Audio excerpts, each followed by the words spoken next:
Vamos direto ao ponto. Nesta nossa exploração do material original, a gente vai ver que, para compreender a história humana de verdade, é preciso desconstruir uma de suas coleções literárias mais monumentais, o Antigo Testamento.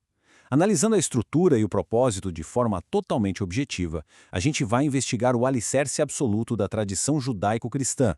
Estamos falando de um conjunto de textos que, literalmente, ditou leis, ergueu sociedades e moldou culturas inteiras por milênios. A ideia aqui é mapear exatamente como essa fundação gigante foi construída, organizando tudo em categorias bem claras para entender como esse impacto dura até hoje. Certo, vamos mergulhar nisso. Parte 1. A fundação da tradição.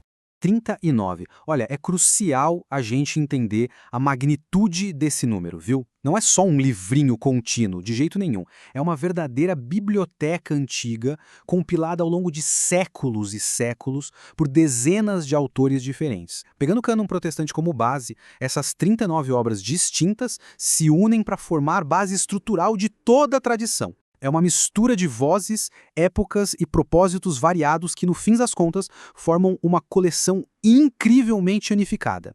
Mas aí vem a pergunta: como é que 39 vozes tão diferentes conseguem se conectar? A resposta está numa espinha dorsal narrativa incrivelmente lógica. É como um grande quebra-cabeça. O passo 1 estabelece o início de tudo, a criação cósmica. A partir daí, a lente se aproxima no passo 2, focando naquela aliança, o pacto fundamental com Israel. E por fim, o passo 3 desenrola as consequências desse acordo, registrando a longa história do povo de Deus. É um arco muito bem pensado de causa e efeito, indo das origens até os desdobramentos históricos.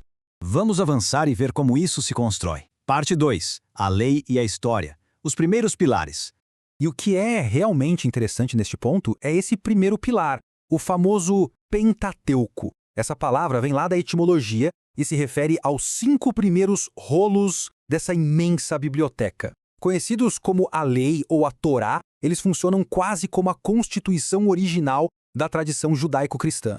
Sem eles, as diretrizes de conduta e toda a identidade daquele povo do pacto simplesmente não teriam uma base oficial. É o manual de instruções fundamental que dita as regras para tudo que vem depois.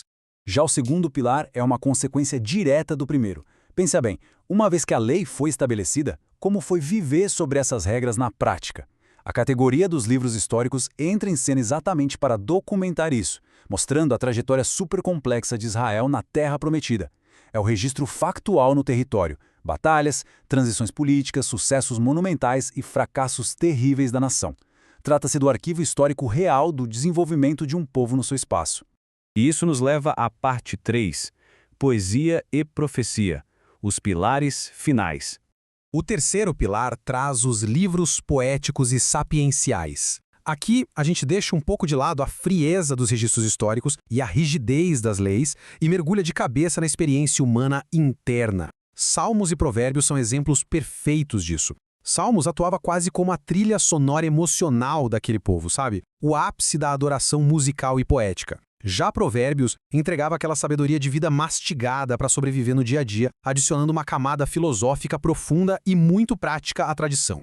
Finalmente, a gente chega ao quarto pilar, os livros proféticos. E eles são marcados por uma dualidade que é fascinante. Imagina uma balança. De um lado, o peso das tempestades, com mensagens de advertência bem duras. Os profetas eram praticamente os auditores da nação. A galera se desviava da lei, o alerta soava alto. Mas, para a coisa não acabar em desespero total, do outro lado da balança sempre vinha a luz das mensagens de esperança e a promessa de restauração. Um equilíbrio muito humano entre corrigir a rota e trazer conforto moral.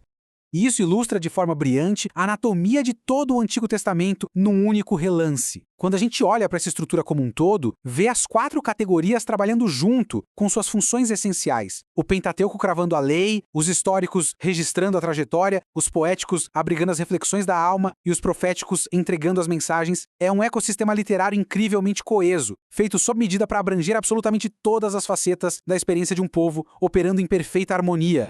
Então, o ponto crucial é o seguinte: depois de dissecar toda essa narrativa de criação, aliança, lei, história, poesia e profecia, a gente precisa se perguntar: como é que textos tão milenares, cheios de advertências pesadas e esperanças gigantescas, continuam a ditar as regras da moralidade da cultura hoje em dia? O verdadeiro poder dessa biblioteca ancestral com certeza não está só no passado que ela arquivou, mas na bússola implacável que ela continua sendo. Fica a grande reflexão: como essas fundações antigas e invisíveis ainda sustentam o chão que a gente pisa.